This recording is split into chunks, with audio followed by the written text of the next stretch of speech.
Para las víctimas, Darío Acevedo no es la persona idónea para estar al frente del Centro Nacional de Memoria Histórica. Darío Acevedo siempre ha negado el conflicto. Está de tal manera su negación al conflicto que se hizo sacar de una lista donde estaba como Memoria Colombia. Entonces yo pienso que nosotros no podemos tener una persona, no porque sea militar o no, sino una persona que desconoce el conflicto armado. Cuando él niega el conflicto, está negando que en Colombia hay desapariciones, hay asesinatos. Paradójicamente, el Movimiento Nacional de Víctimas de Crímenes del Estado no fue invitado al evento en el que se puso la primera piedra para la construcción del Museo de la Memoria. Lo que pasa es que uno tiene que tener en cuenta que la memoria y que las víctimas es algo que no se puede ligar el dolor, y el dolor no se le puede entregar a manos de las personas que lo perpetraron, como son los militares. Casi el 80% de los crímenes están cometidos por militares y paramilitares.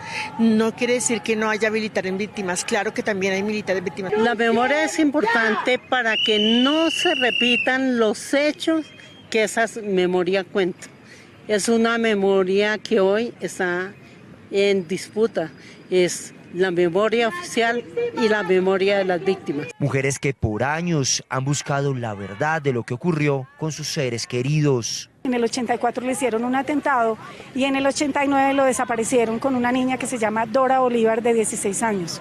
Dora Bolívar apareció al otro día con 7 tiros de metralleta, torturada, violada, y de mi hermano hasta hoy no sabemos nada. El nombre es Eduardo Londet Torres. Aún estoy esperando que me digan qué pasó con él. En el evento, Darío Acevedo, el director del Centro Nacional de Memoria Histórica, respondió a las solicitudes que desde el plantón realizaron muchas de las víctimas. Nosotros no podemos condenar que haya plantones desde que sean pacíficos, de manera que yo los convoco a que conversen con las directivas del Centro Nacional de Memoria Histórica. Las puertas están abiertas para conversar, despejar inquietudes e incluso para trabajar conjuntamente. El plantón del Movimiento Nacional de Víctimas de Crímenes del Estado tuvo que realizarse en la plazoleta del Consejo de Bogotá, puesto que no pudieron llegar hasta el lugar en el que se llevó a cabo el evento del Gobierno Nacional. ¿Se puede respetar la memoria estando en contra de ella? Esta pregunta nace luego de las declaraciones de Darío Acevedo, actual director del Centro de Memoria Histórica. Mucha polémica ha surgido a raíz de su nombramiento, pues él varias veces ha afirmado que el conflicto armado colombiano no existió, y si lo hizo, fracasó, que las víctimas no es lo fundamental, y demás comentarios que han afectado la imagen de él, porque los objetivos planteados por esta institución irán en contra de lo que su director plantea. Abro comillas. Para la tranquilidad de las víctimas quiero aclarar que, por filosofía, por estipulaciones de la función pública y por experiencia en mi vida académica, no mezclaré ni afectaré la recolección de sus memorias con mis opiniones personales. Como alto funcionario del Estado, habré de respetar y de garantizar la inviolabilidad de los testimonios. Se traten de las víctimas, de los grupos paramilitares, de los grupos guerrilleros o de agentes de Estado que hayan abusado de la autoridad. Cierro comillas. Después de leer esta afirmación de Darío Acevedo, me pregunto si es posible hacer eso que él afirma, si es posible separar las opiniones personales de lo que se supone que uno debe hacer en un instituto. Diría que no, que es imposible hacer una buena labor en algo que no se cree. Empecemos esta categoría con esta problemática, al ver que la memoria siempre resiste, cada día resiste, y que las víctimas en este país constantemente son atacadas. Para Eduardo Restrepo, la memoria es, abro comillas, desde los estudios culturales implican pensar en una práctica intelectual y a la par con una fuerte intencionalidad política. No significa una deconstrucción del concepto porque sí, ni una naturalización per se. De hecho, la problematización de la memoria implica una práctica totalmente opuesta a la deconstrucción, cierro comillas. El conflicto armado no termina, pero sí las generaciones van cambiando. Nosotros decidimos colocarle a los hijos del conflicto por ser la generación que debe luchar contra el olvido, ya que el conflicto viene en gran medida por las memorias de nuestros familiares, conocidos, amigos y demás. Los ríos sí hablan y tienen memoria. Esta es la carrera séptima con calle 27 en el centro de Bogotá. Aquí, en este enorme edificio detrás mío, queda el Centro Nacional de Memoria Histórica. Las personas que se encuentran aquí están armando unas cajas para llevarse simbólicamente afuera, pero realmente allá arriba, algo muy importante, la memoria sobre sus muertos, la memoria del conflicto armado en Colombia. Pero, ¿por qué quieren llevársela? porque se perdió la confianza y porque tenemos un enfoque distinto en la reconstrucción de la memoria, por eso retiramos los archivos mientras haya una dirección distinta. Darío Acevedo, renuncie, renuncie, renuncie. Estamos retirando todos los documentos que tienen que ver con la región del Catatumbo, las ejecuciones extrajudiciales por parte del ejército de campesinos del Catatumbo, estuvo las masacres de La Gabarra, la masacre de Tibú, la quema del pueblo de Filogringo 2 veces, los muchos desplazamientos. Una sola palabra resume esta polémica: desconfianza. ¿Por qué ella no creen en el Centro de Memoria Histórica? Yo deseo que la historia de mi hermano sea retirada porque el señor Darío no cree en las víctimas. Para el señor Darío no hay víctimas, no existe memoria, no existe historia.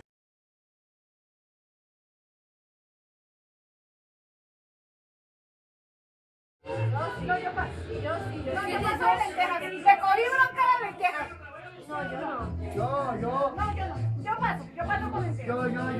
todo bien. Eso, café. No, bien, pero yo. No, yo no quiero. No me gusta. Agua, yo sí quiero. Pero a mí lentejas no. A estos, de estos quiero. Ah, mira, ¿dónde? A mí. Chino, ságale. Venga para acá. Agua y mis lentejas. Nelson, David, por favor. David. Venga para acá.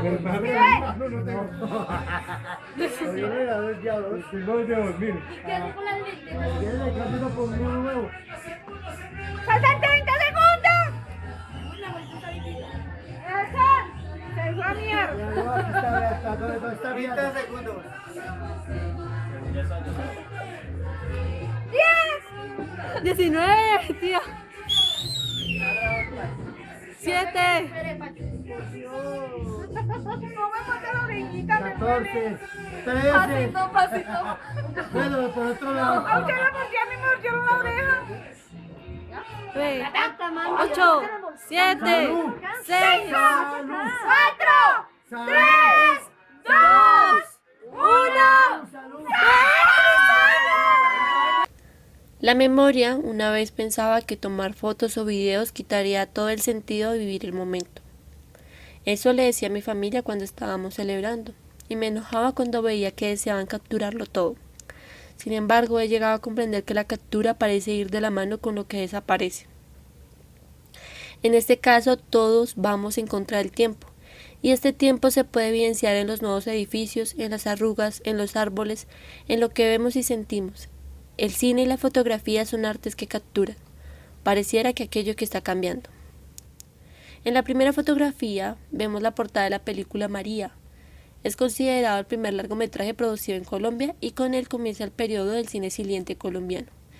Dirigida por el pionero del cine colombiano Máximo Calvo Olvedo.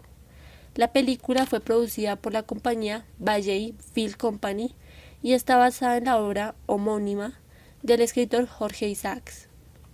María cuenta la trágica historia de amor de María, una hermosa joven, y su medio hermano Efraín, un apuesto joven vallecaucano. Los dos muchachos se enamoran y viven su romance en la hacienda El Paraíso en el Valle del Cauca. Pero no todo es de color de rosas, pues Efraín debe partir a Bogotá por cuestiones de estudios, dejando a María con un dolor en el alma. Tiempo después, María enferma y Emma le avisa a su hermano la situación. Tan pronto como recibe el mensaje, Efraín decide regresar a su casa para consolar a su amada. Pero cuando regresa, ya es demasiado tarde, pues se encuentra con que María ha muerto. Esta historia de romance y tragedia significó el inicio del cine colombiano. Y hoy en día este trabajo se considera oro, aunque solo quede un pequeño fragmento de 25 segundos de duración. La pregunta es ¿por qué solo hay 25 segundos? Según la investigación que realiza Luis Espina y Carlos Mañolo, el film había sido botado al olvido. Para ese entonces parece que nadie tenía intención de conservar lo que representaba ese film. Estamos hablando de la primera película colombiana. Ahora esta copia de 25 segundos está protegida por la Fundación Patrimonio Fílmico, que más adelante vamos a hablar de esta entidad. Sin embargo, la primera película colombiana fue destruida, fue olvidada y se perdió casi toda su totalidad, dejando tan solo 25 segundos de una película que duraba más de una hora.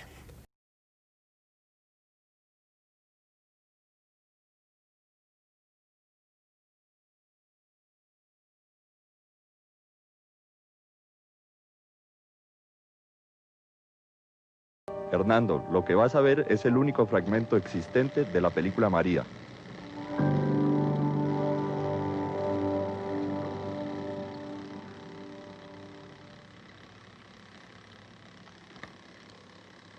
Yo la vi muy pequeño y es curioso que la última escena de este trozo tan pequeño, cuando pasan los jinetes por el río, fue la que más me impresionó porque naturalmente en mi mente infantil pensaba que estaban en peligro y que podía haber algún problema.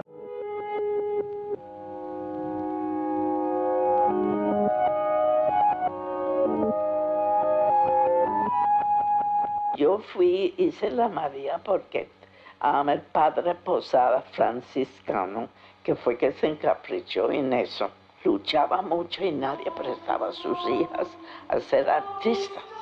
Él iba a las casas a buscar quién le prestaba para hacer la María, pero la gente en aquella época era muy difícil. Entonces fue donde mi papá y le dijo, don Federico López, tiene que ver cómo me presta la hija. Mi papá dijo, no sé si le pueden servir a estas niñas, porque hablan muy poco español. Entonces dijo el padre, es apenas la actuación, porque va a ser muda la película. No sé si yo le conté lo de...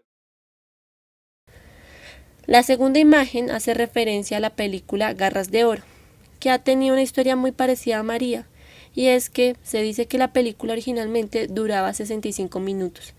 Hay mucha confusión alrededor de este film grabado en 1926, pues los actores, como el director, como demás equipos que ayudaron a hacer esa película, usaron seudónimos para evadir la polémica.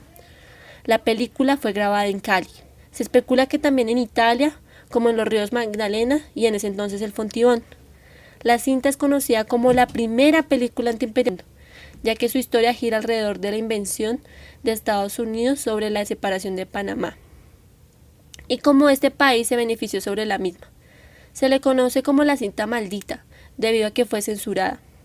Estados Unidos logró que esta película fuera también prohibida a nivel internacional, por lo que su exhibición fuera de Colombia, como dentro, fue escasa. Citaré un fragmento de la Cinemateca Distrital al respecto de esta película. Abro comillas. El historiador Jorge Orlando Melo encontró las primeras noticias de la existencia de este film en la Biblioteca del Congreso de Washington. Se trataba de información escrita en 1926 que revela el interés del cónsul de los Estados Unidos en Colombia para impedir que se adelantara la postproducción en Italia de una película de inversionistas caleños, pues se sabía que su contenido ofendería a Estados Unidos. Coincidencialmente, en 1986, el investigador Rodrigo Vidal entregó a una copia de nitrato de Garras de Oro a la Cinemateca Distrital de Bogotá. Un año antes, Vidal había rescatado una copia en el Teatro Isaacs en Cali, siguiendo pistas que recibió de un informante que nunca se identificó, pero que le hizo saber dónde se había escondido la copia por tantos años. Tenemos entonces en conclusión dos películas importantes para la cinematografía nacional, que se perdieron y que se conservan unos fragmentos. Las otras partes se han perdido en el olvido, sin contar los otros films que desaparecieron debido a la falta de compromiso por el Estado y por la sociedad de preservar esto. Podríamos decir que esto era porque estábamos en la década de los 20 y que ahora este tipo de cosas no pasarán. Sin embargo, en 1962 se estrenaría la película El hermano de Caín, de Mario López, que hace parte de nuestro catálogo ya que retrata la violencia, pero fue censurada en su momento por ser poco doliente con lo sucedido, porque contaba lo que lastimaba a la sociedad en ese momento, que no había superado lo que había pasado. Solo fue exhibida en funciones privadas y después de tanta polémica se sabe que está en la Fundación Patrimonio Fílmico. Luego de esta película vendrían otras que debían tener cuidado de sus temas, pues podrían caer en la censura y el olvido. Hasta que llegó otro hecho, y es la caída de Focine, que anteriormente explicábamos. Sin Focine el apoyo al cine colombiano se perdió, y hacer una película que ya era difícil se convirtió en imposible. Llega la nueva ley de cine que da vida al Instituto Proimágenes Colombia. Aunque este instituto funciona mejor que Focine, los problemas de corrupción y demás siguen presentes. Según este Instituto de Colombia, desde el 2000 hasta 2016 se han grabado 40 films que tienen relación al conflicto, pero es un hecho que Proimágenes no tiene la contabilización real y que muchos films también se han perdido en la actualidad y que no fueron exhibidos en el país sino únicamente en festivales. No es algo que pasa únicamente en 1920, pasa aún hoy. La importancia histórica en el arte es fundamental para nuestra propia memoria. En el año 2017 se estrenó la película El silencio de los fusiles de Natalia Orozco, considerada la primera película de posconflicto. Sin embargo, fue censurada en varias salas de cine, incluso en Cine Colombia. Sacó también esta misma exhibidora un comunicado negando la censura. Quizás esta película fue exhibida a pesar de todo, pero mientras el 2017 pasó, parece que la película también lo hizo interés en el cine colombiano. Mientras no devuelvan a los niños reclutados a la fuerza, seguiremos enfrentando a todos los violentos sin excepción, con todo lo que esté a nuestro alcance.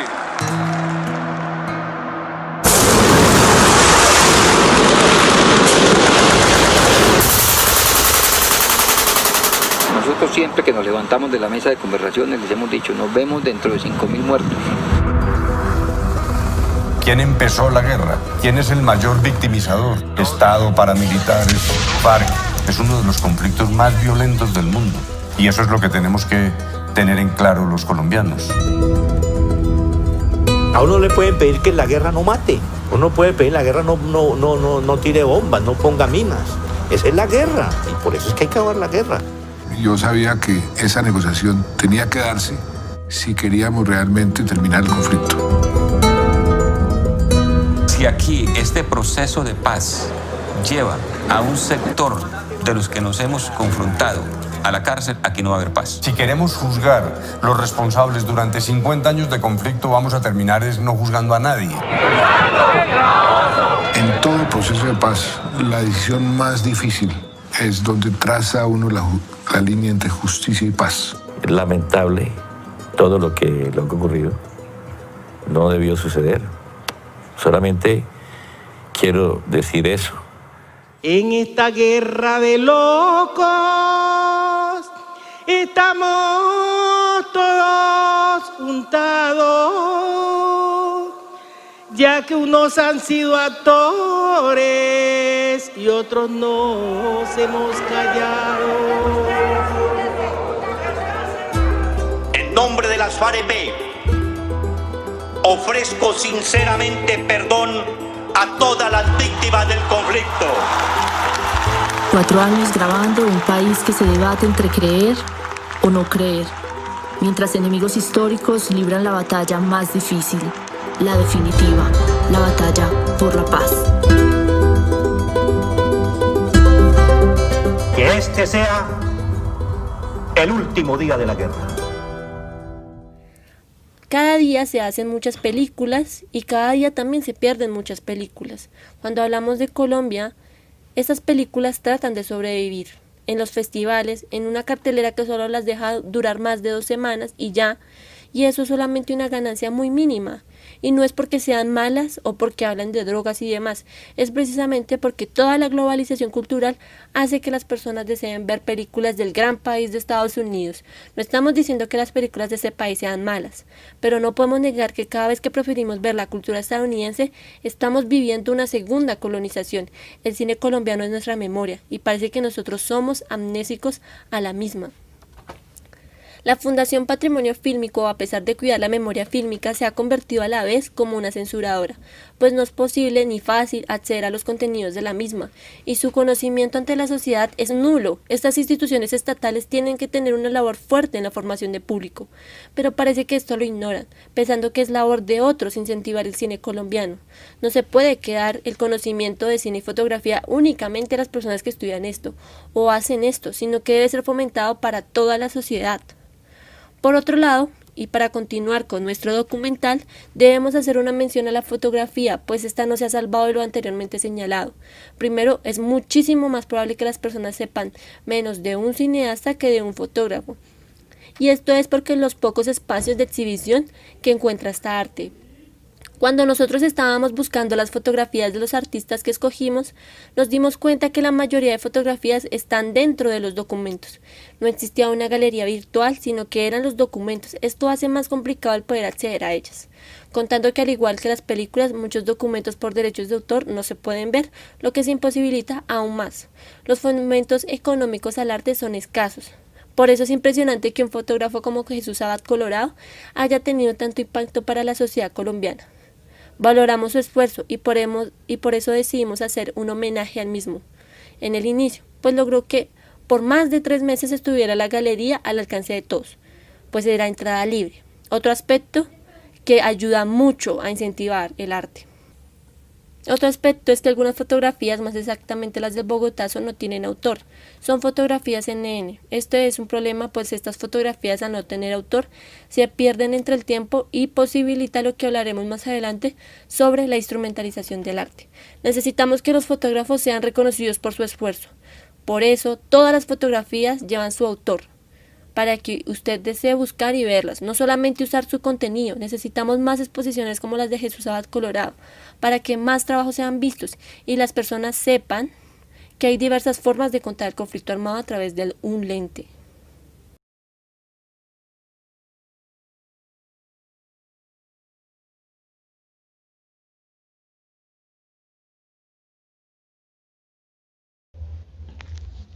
Muchas han sido las familias que han visto el horror de la guerra. Muchos han sido los municipios y corregimientos que han quedado bajo el control de diferentes actores armados. Las víctimas encuentran refugio en todos aquellos que también han sido violentados. Se sienten identificados, comprendidos. Tienen la esperanza de encontrar a sus muertos, de enterrarlos y de dignificarlos. Trabajan colectivamente con el mismo esfuerzo para no dejar morir el recuerdo tormentoso de la guerra.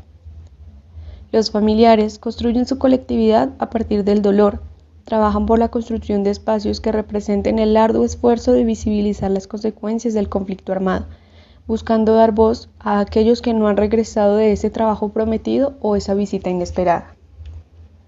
Erika Dietes ha logrado retratar bien esos esfuerzos colectivos por visibilizar a aquellos hijos, sobrinos o abuelos que han sido desaparecidos y asesinados mediante su exposición Río Abajo, la cual consistía en tomar objetos personales de las víctimas con permiso de sus familiares y fotografiarlos en el río, entendiendo este como el cementerio de muchos cuerpos que ha dejado la guerra. Estas 26 fotografías fueron expuestas en el Salón Comunal del Pueblo, construyendo un espacio comunitario que contiene la memoria de muchas madres que aún hoy lloran por sus hijos. En palabras de la autora, esta primera exposición es una exposición donde las madres que me prestaron ropa se encontraban con su objeto, como venían de esta marcha, haciendo referencia a la jornada de la luz que consistía en hacer un recorrido por todos los lugares marcados por la violencia, llegaban con un tono solemne muy marcado. Yo me empecé a encontrar que la gente empezó a rezar enfrente de su cuadro, y la gente tocaba el cuadro, lo agarraba. ¿Tú has visto las fotos? Los agarraban así. Aprieta las manos elevadas a la altura de la cabeza. Otro de los esfuerzos colectivos por visibilizar las consecuencias de la violencia se muestra en este mural realizado por la Asociación Caminos de Esperanza Madres de la Candelaria, con las fotografías de los rostros de los desaparecidos tomada en Antioquia en el año 2015.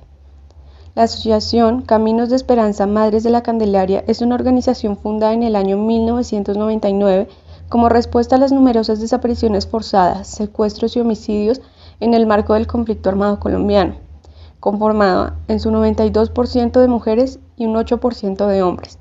Madres, padres, esposas, hijos y familiares víctimas del secuestro, la desaparición forzada y demás violaciones de los derechos humanos en busca de la verdad, la justicia, la reparación y la garantía de no repetición de actos violentos, generadores de intenso dolor y múltiples sufrimientos. El dolor ha estado presente en todos los espacios que han sido modificados por balas o bombas. Aún se respira miedo y pánico entre las ruinas que han dejado hogares quebrantados y familias enterrados. Sin embargo, las familias han logrado renacer como lo hace una planta entre el cemento. Han logrado vivir con ese dolor en el pecho y seguir luchando por los que ya no están. Así lo representa esta fotografía en la que se muestra una marcha de habitantes del municipio de Granada pidiendo la paz después de que una toma guerrillera dejara semidestruida su población. La comunidad sigue uniéndose en pro de encontrar la verdad y una justa reparación mediante la construcción de espacios y vivencias colectivas.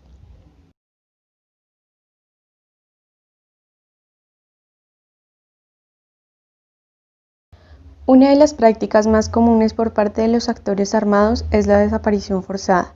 Los paramilitares han sido reconocidos por desaparecer cuerpos mediante la mutilación y el desmembramiento para ser posteriormente tirados al río con el objetivo de no volver a ser encontrados.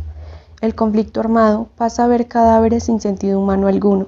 La humanidad se ha extinguido y un ser humano se ve solo como un cuerpo que no tiene importancia, que no tiene familia, ni sueños, ni ilusiones. Por lo tanto, puede ser desechado. Muchas madres hoy pidieron que sean los restos de sus hijos desaparecidos con el deseo de enterrarlos, darlos un nombre y no solo dejarlos en una larga lista de NN desaparecidos. Merecen un nombre, un entierro, un duelo digno. Esto lo retrata bien Jesús Abad Colorado en la fotografía de Doña Berta, la cual enseña una foto de su esposo desaparecido, pues aunque han pasado muchos años, ella sigue luchando por encontrar su cuerpo y brindarle un entierro digno. Madres dolientes se han unido para realizar un trabajo colectivo de búsqueda y exigencia por los cuerpos de sus familiares, como ocurrió con las mujeres desplazadas en las cuencas de los ríos Atrato, Cacarica, Truando y Salaquí, las cuales por medio de carteles buscan hacer un homenaje a sus familiares asesinados y desaparecidos tras la operación Génesis del ejército en combates con la guerrilla de las FARC.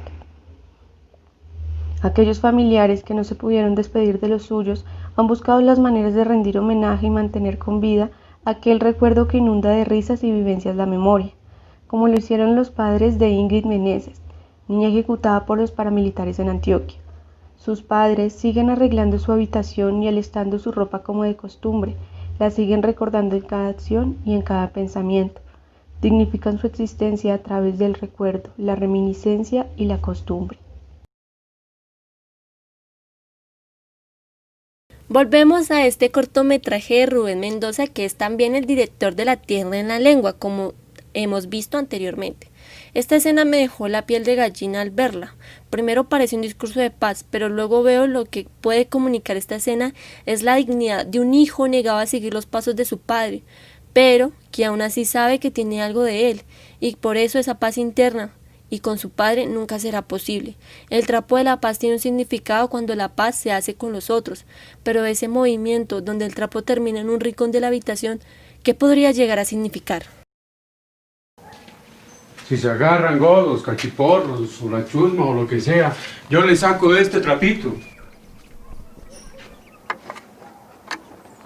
Y así los tranco. Yo no tengo problema en agacharme y hacer las paces. Como en esta pared. Y en esa. Hice huecos para hacer lo mismo. Uno no sabe por dónde van a llegar. ¿Y en esa pared por qué no hay hueco? Por allá vive usted. Por ahí no asoma este trapito. No es que usted piense otra cosa. A pesar de colocar varias escenas de este cortometraje, sorprende todo lo que dejamos por fuera. Este corto debe verse de inicio a fin. Adjuntamos otra escena que no necesita mayor introducción. Usted volvió este pedazo de cerco un muro. Una tapia, señor. ¿Y usted qué la volvió? ¿Un cementerio? ¿Qué se cree, la Virgen Santísima? Usted podrá llamarse Juan Cristo, pero eso no le quita el Maldonado. Pues va a tener que hacer las paces conmigo a las buenas o a las malas. Hoy tiene que estar esa cerca en el piso. Ni se le ocurra que voy a unir el potrero que me dejó mi mamá con uno en el que usted mató tanta gente. Pues así le tocaba a los hombres, a los que tenían palabra. Podrían tener palabra, pero perdían la lengua.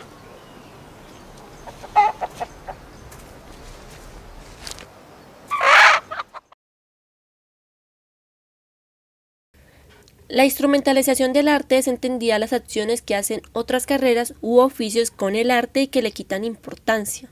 Un ejemplo es de nuestro departamento de Ciencias Sociales, pues nosotros usamos películas y fotografías para explicar un tema, pero obviamos toda la reflexión artística que debe haber detrás de esta pieza. Pues lo que importa es lo que dice, no importa quién lo dice. Si tenemos que enseñar un tema del conflicto armado, buscamos nuestra película o fotografía, hacemos a nuestros estudiantes que la vean y luego le pedimos una reflexión sobre la misma. Es curioso cómo todas las reflexiones terminan siendo casi igual, ya que la instrumentalización del arte hace que la reflexión sobre el mismo carezca de importancia. No podemos dejar a un lado la importancia que debe tener el analizar el proceso de elaboración, el desarrollo y el final. No es solamente enfocarnos en su historia y ser vampiros. tratando de usar las historias y pensando que nada importa. Nosotros colocamos los autores de las piezas artísticas, nos enfocamos en nuestra reflexión, no solamente de la historia sino del contexto, de la producción y demás. El arte no nació para ser usado y desechado. Dele la importancia, no trate de explicar un tema con una película o unas fotografías. Pare y piense un momento para qué fin va a ser eso. ¿Qué se siente al ver eso? ¿Por qué existe eso? Hágale preguntas a la obra artística, hágala hablar, hágala partícipe, no solamente objeto pasivo para el consumo. La hemos colocado en la parte de memoria porque nos hemos dado cuenta que la memoria está en riesgo. Debemos darle importancia, el arte son nuestros recuerdos. Instrumentalizarlo solo genera un olvido, no una reivindicación.